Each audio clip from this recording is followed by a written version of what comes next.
وتولى عنهم وقال يا أسفا على يوسف وابيضت عيناه من الحزن فهو كظيم.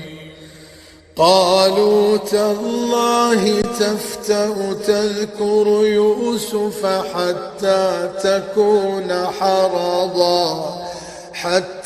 تكون حرضا أو تكون من الهالكين. قال إنما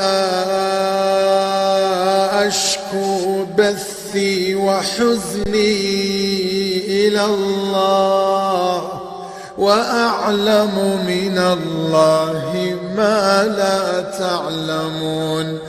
يا بني اذهبوا فتحسسوا من يوسف وأخيه ولا تيأسوا من روح الله إنه لا ييأس من روح الله إلا القوم الكافرون.